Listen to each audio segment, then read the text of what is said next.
할렐루야. 주님의 이름으로 문안드립니다. 우리 다 같이 사도신경으로 신앙 고백하심으로 12월 8일 금요일 새벽 예배를 시작하겠습니다. 나는 전능하신 아버지 하나님 천지의 창조주를 믿습니다. 나는 그의 유일하신 아들 우리 주 예수 그리스도를 믿습니다.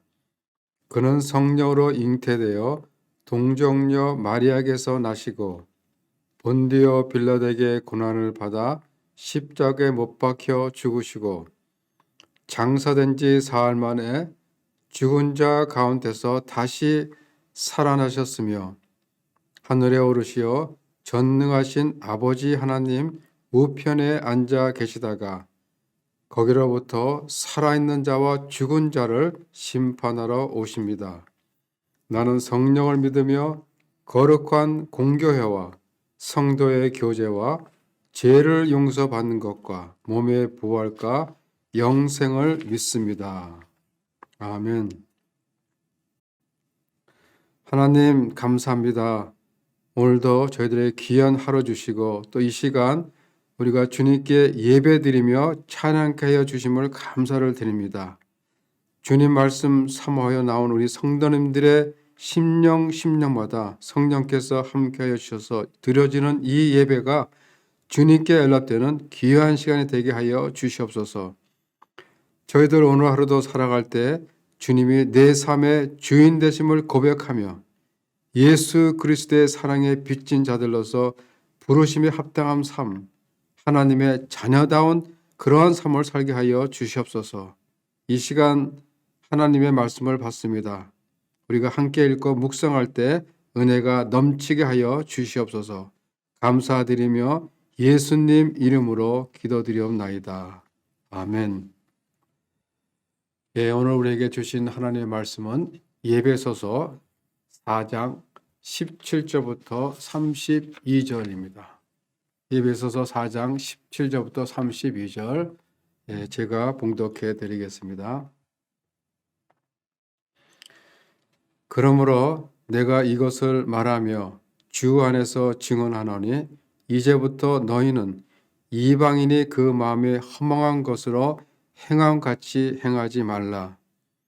그들의 총명이 어두워지고 그들 가운데 있는 무지함과 그들의 마음이 굳어짐으로 말미암아 하나님의 생명에서 떠나 있도다. 그들이 감각 없는 자가 되어 자신을 방탕에 방임하여 모든 더러운 것을 욕심으로 행하되 오직 너희는 그리스도를 그같이 배우지 아니하였느니라. 진리가 예수 안에 있는 것 같이 너희가 참으로 그에게서 듣고 또한 그 안에서 가르침을 받았을진대 너희는 유혹의 욕심을 따라 썩어져가는 구습을 따르는 옛사람을 벗어버리고 오직 너희의 심령이 새롭게 되어 하나님을 따라 의와 진리의 거룩함으로 지으심을 받은 새 사람을 입으라. 그런즉 거짓을 버리고 각각 그 이웃과 더불어 참된 것을 말하라. 이는 우리가 서로 지체가 됨이라. 분을 내어도 죄를 짓지 말며 해가 지도록 분을 품지 말고 마귀에게 틈을 주지 말라. 도둑질하는 자는 다시 도둑질하지 말고 돌이켜 가난한 자에게 구제할 수 있도록 자기 손으로 수고하여 선한 일을 하라. 무릇 더러운 말은 너희 입 밖에도 내지 말고 오직 덕을 세우는데 소용되는 대로 선한 말을 하여 듣는 자들에게 은혜를 끼치게 하라. 하나님의 성령을 근심하게 하지 말라. 그 안에서 너희가 구원의 날까지 인치심을 받았느니라. 너희는 모든 악독과 노함과 분냄과 떠드는 것과 비방하는 것을 모든 악의와 함께 버리고 서로 친절하며 불쌍히 여기며 서로 용납하기를 하나님이 그리스도 안에서 너희를 용서하신가 같이 하라. 아멘. 우리가 예수를 영접하고 그리스도인이 되는 후에 가장 중요한 것은 무엇인가? 구원받은 백성답게 사는 것이겠죠. 우리가 그리스도인답게 사는 것. 오늘 본문은 바울이 예배서 교회 성도들을 향해 어떻게 사는 것이 그리스도인답게 사는 것인가에 대해서 말씀하고 계십니다. 예배서 교회 교인들은 예수를 믿고 난 후에도 그들의 삶에는 큰 변화가 없었습니다. 다시 말하면 믿기 전과 믿음 후의 모습이 달라진 것이 없었다라는 것입니다. 그렇기 때문에 오늘 바울이 권면의 말씀을 주고 계시는 것입니다. 예배서 교회는 이방인 그리스도인들과 유대인 그리스도인들이 함께 예배를 드렸습니다. 그래서 그들은 마치 물과 기름 같아서 교회가 늘 분열의 위험을 안고 있었던 것입니다. 그리고 교회가 세상과 접하는 일이 많아지면서 그 세상의 문화가 교회 안으로 들어오게 되면서 교회는 큰 위험 속에 빠지게 되었던 것입니다. 그래서 바울은 예배서 교인들을 향해 교회가 먼저 하나로 일치되어야 된다라고 말씀하십니다. 4장 2절에 보면 겸손과 온유와 오래 참음으로 사랑 가운데 서로 용납하고 성령이 하나 되게 하신 것을 힘써 지키라고 하십니다. 그런데 그렇게 하기 위해서는 변화된 삶을 살아야 한다는 것입니다. 때문에 바울은 교인들을 향해서 이렇게 단호하게 말씀하십니다. 5장 8절에 보면 너희가 전에는 어둠이더니 이제는 주 안에서 빛이라. 빛의 자녀들처럼 행하라. 이 말씀은 뭐예요? 너희들이 예수 밖에 있었을 때는 그럴 수도 있었지만 그리스도 안에서 새로운 피조물로 태어난 이제는 더 이상 그렇게 살면 안 된다는 것입니다. 즉 변화된 삶의 모습을 보여줄 수 있어야 한다는 것이죠. 우리 그리스도인의 삶의 변화는 외적인 변화만을 말하는 것이 아닙니다. 또한 습관이나 삶의 양식의 변화만도 아닙니다.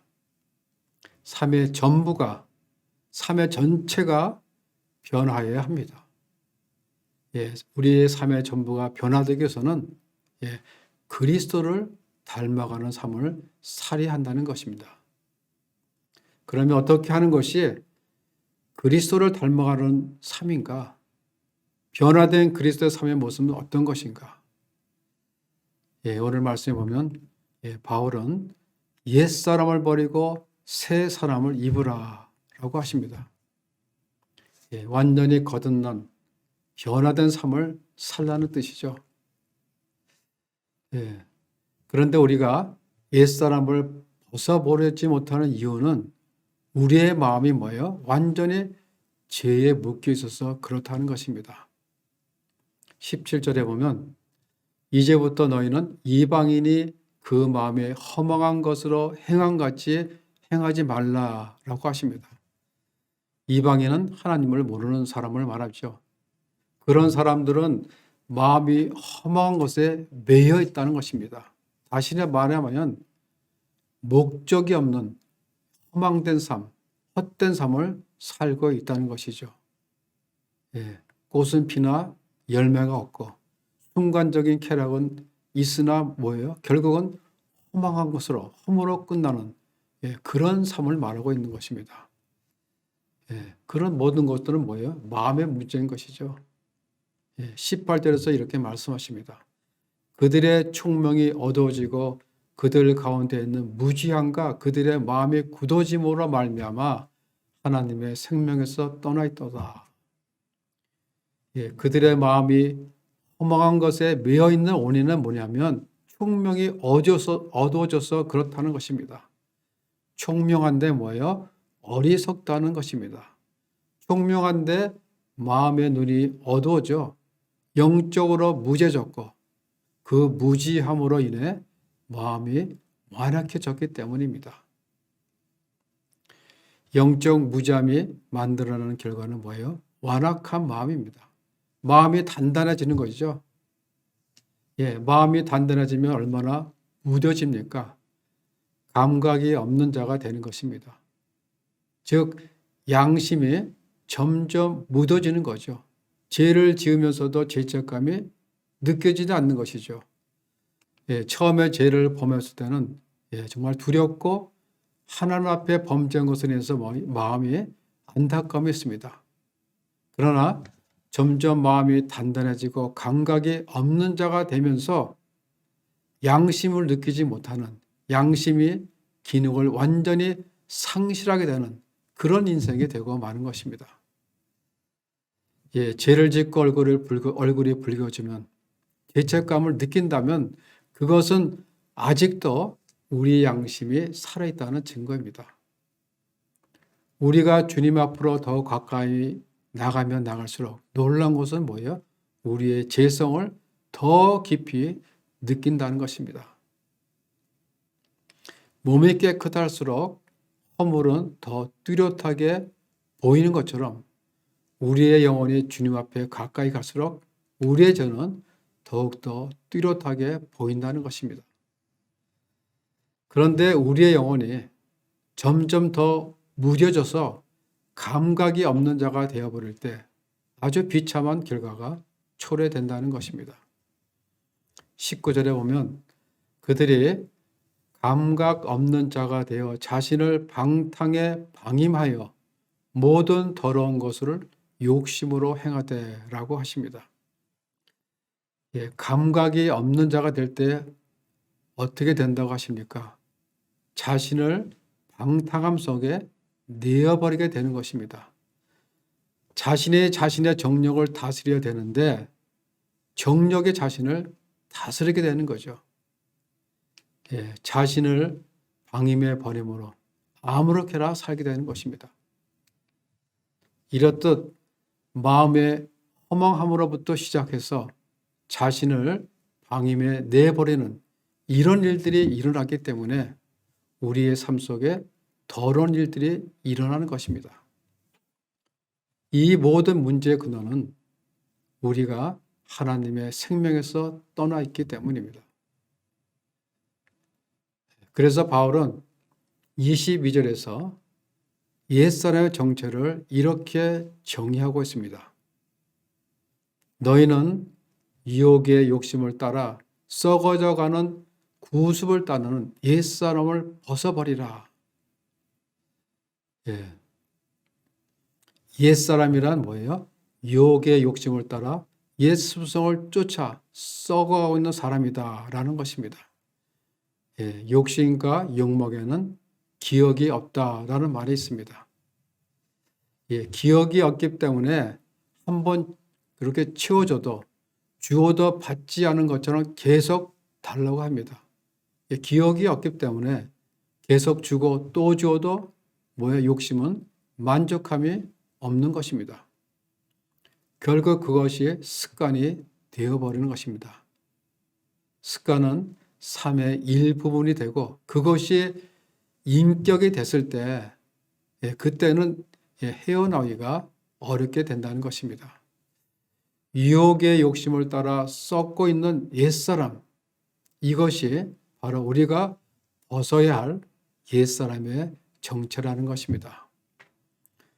여러분, 우리는 성령으로 새롭게 되지 않으면, 성령으로 거듭나지 않으면 결코 옛사람을 벗을 수가 없습니다.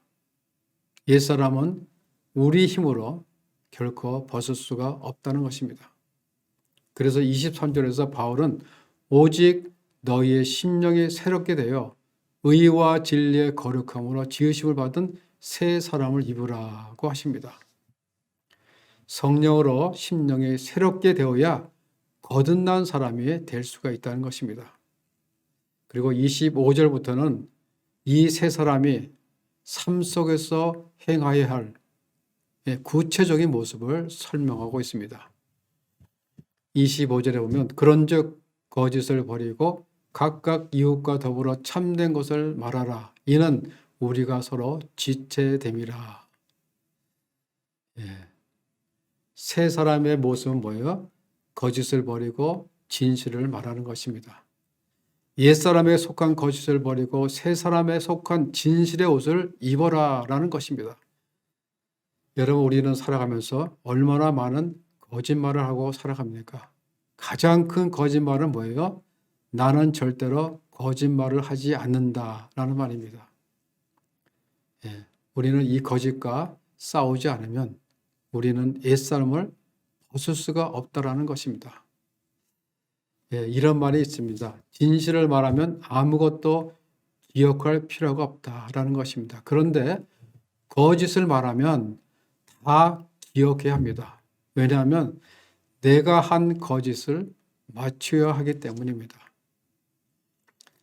우리의 일생생활 속에서 거짓을 벗어나지 않으면 우리가 새 사람을 입는 역사는 일어나지 않는다는 것입니다. 거짓말하는 것은 새 사람의 신분을 버리고 옛사람으로 사는 것이기 때문입니다. 그리고 우리는 다 같은 한 몸의 지체이기 때문에 거짓말을 하지 말고 참된 것을 말하여야 합니다. 거룩함으로 지으심 받은 새 사람에게 있어서 거짓을 말하지 않고 참된 것을 말하는 것은 가장 중요한 실천 사항입니다. 또 새 사람의 모습은 26절에 보면 이렇게 말하고 있습니다. 분을 내어도 죄를 짓지 마며 해가 지도록 분을 품지 말라. 해가 지도록 분을 품지 말라. 이 말은 해가 지기 전까지 얼마든지 분을 품어도 되는구나 이런 뜻이 아니라 해가 졌는데도 계속 그 분이 남아있다면 그 분노가 과연 의로운 분노인지 정의로운 분노인지 한번 점검해 보라는 것입니다. 대개 우리 안에 일어나는 분노를 가만히 이렇게 살펴보면 의로운 분노보다는 자신의 자존심, 열등감, 자신의 죄가 스며들어가는 그런 분노가 많다는 것입니다. 해가 지도록 분노를 풀지 않고 가슴에 품고 있을 때 그것은 보복이 되고 오난이 되고 또 자기 몸도 상할 뿐만 아니라 상대방에도 피해를 가져다 주기 때문에 해가 지도록 분을 품지 말라는 것입니다. 의롭지 못한 분을 내면 그것은 이미 죄를 지은 것입니다. 야고보서 1장 20절에 보면 사람이 성내는 것이 하나님의 의를 이루지 못함이라 라고 하십니다. 분을 내면 죄를 짓게 된다는 것이죠. 큰 범죄가 일어나는 그 배후를 보면 물론 여러 가지 이유들이 있겠지만은 분노로 일어나는 경우가 많이 있다는 것입니다. 인류의 첫 살인사건도 보면 분노였습니다. 창세기 4장에 보면 가인의 동생 아벨을 죽였는데 성경은 가인이 심히 분하여 아우 아벨을 죽이니 이렇게 기록하고 있습니다. 시편 37편 8절에 보면 분을 그치고 노를 버리며 불평하지 말라 오히려 악을 만들 뿐이다 라고 하십니다. 분이 사겨지지 않으면 악을 행하게 되고 그 분의 결과로 살인도 하게 되고 사소한 일 가지고도 범죄를 일으킬 수가 있다는 것입니다. 가끔 뉴스를 보면 자신에게 경적을 울렸다고 해서 상대방 차를 추격해서 상대방의 가해를 가하는 사람이 있는가 하면 또 주차를 잘못하다고 따지는 그 행인에게 폭력을 휘둘러 중상을 입힌 그런 일도 있습니다. 순간적으로 울분이 치밀어 오를 때 그 울분을 품고 있으면 마귀가 그 틈을 타서 우리로 하여금 죄를 짓게 한다는 것입니다. 그래서 해가 지도록 분을 품지 말아야 한다고 말씀하고 계십니다. 그리고 27절에서는 도둑질하지 말라 하시면서 수고의 땀을 흘려 선할 일을 하라고 하십니다. 도둑질은 뭐예요? 거짓의 연장입니다. 거짓된 방법으로 자기 것이 아닌 것을 취하려 하는 것은 그게 바로 도둑질입니다. 이 도둑질은 옛사람의 모습이며 도둑질하지 않고 자기 손으로 땀 흘려 일하며 선한 일을 행하면서 사는 것이 이것이 바로 새 사람의 모습이라는 것입니다. 그리고 새롭게 거듭난 사람은 더러운 말을 하지 않고 선한 말을 해야 한다는 것입니다. 예수님은 그 마음에 쌓인 것이 말로 나오는 것이다 라고 말씀하십니다. 여러분, 우리가 말로 인해 얼마나 많은 상처를 받고 말로 인해 얼마나 많은 영혼들이 무너집니까? 사람을 살리고 회복시키고 치유하고 그리고 변화시킬 수 있는 그 도구로 말을 주셨는데, 그런데 이 주신 이 말을 사탄은 사람을 죽이고 상처 입히고 무너뜨리는데 사용하게 만든다는 것입니다. 29절에 보면 무릇 더러운 말은 입 밖에도 내지 말라라고 하십니다. 더러운 말이란 단지 듣기 싫은 말이나 어떤 음담패서 이런 말만 의미하는 것이 아닙니다. 정확하지 않은 말, 살짝 바꿔서 한 말들, 그 말들이 다른 사람들에게 전해질 때 문제가 일어날 수가 있다는 것입니다. 내가 전해야 되는 말이 정확하지 않으면 다른 사람에게 전해서는 안 됩니다.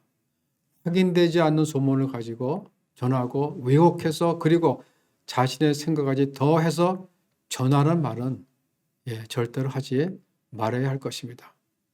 좋은 것이든 나쁜 것이든 그것이 과장이 되고 더해져서 전하는 것, 그것이 더러운 말이라는 것입니다. 우리의 말이 언제나 정확하고 바르고 있는 그대로 전하는 그런 언어의 습관을 가질 때 듣는 자에게도 은혜를 끼치게 되고 그리고 그리스도의 장성한 분량에까지 우리가 자라나게 되는 것입니다. 이것이 새 사람의 모습이라는 것입니다. 그리고 마지막 중요한 것은 새 사람은 성령을 근심하게 하지 말라는 것입니다. 근심하다라는 의미는 슬프게 하다라는 뜻이 있습니다. 즉 우리 안에 계신 성령님께서 슬퍼하실 일을 하지 말라는 것입니다. 성령님이 슬퍼하실 일들은 우리가 위에서 열거한 거짓말, 화내는 것, 도둑질하는 것, 더러운 말을 하는 것, 그런 일들을 하지 말라는 것입니다. 이 슬퍼한다는 말에는 깊은 의미가 있습니다.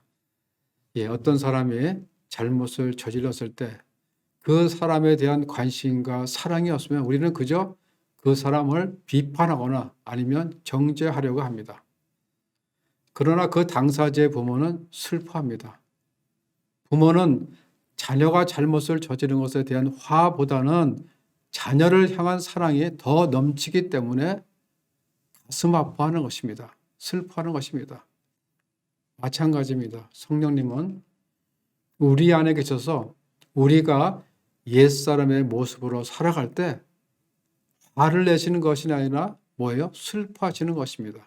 마음 아파하는 것입니다. 우리가 성령을 계속해서 근심케 만들면 어떻게 됩니까? 성령이 주는 위로와 평강을 경험하지 못하게 됩니다. 성령이 주는 그 기쁨을 점점 잃어버리게 된다는 것입니다. 그리고 성령이 가르쳐 주시는 그 지혜를 깨닫지 못하게 되고 성령이 주시는 그 음성을 우리는 듣지 못하게 된다는 것입니다. 그래서 옛사람을 버리고 새 사람을 입으라 라고 하시는 것입니다. 바울은 오늘도 우리들에게 말씀하십니다. 성령을 근심하게 하지 말고 옛사람을 벗어버리고 새 사람을 입으라.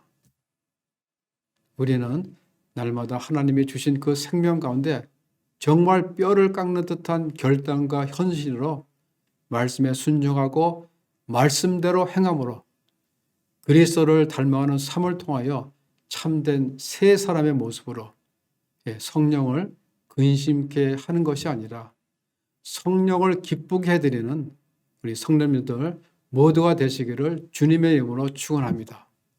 기도하겠습니다. 우리를 하나님의 자녀 삼아 주심에 다시 한번 감사를 드립니다. 우리는 주님 앞에 서는 날까지 하나님의 자녀됨을 확신하며 날마다 말씀과 기도와 찬양으로 그리스도의 장성한 분량에 이르기까지 주님 닮아가는 삶을 살게 하여서 그래서 성령을 근심케 하는 것이 아니라 성령을 기쁘게 드리는 우리 모두가 될 수 있도록 아버지께서 함께하여 주시옵소서. 감사를 드리며 예수님 이름으로 기도합니다. 아멘. 하늘에 계신 우리 아버지, 아버지의 이름을 거룩하게 하시며 아버지의 나라가 오게 하시며 아버지의 뜻이 하늘에서 같이 땅에서도 이루어지게 하소서. 오늘 우리에게 일용할 양식을 주시고 우리가 우리에게 잘못한 사람을 용서하여 준 것 같이 우리 죄를 용서하여 주시고 우리를 시험에 빠지지 않게 하시고 악에서 구하소서. 나라와 권능과 영광이 영원히 아버지의 것입니다. 아멘.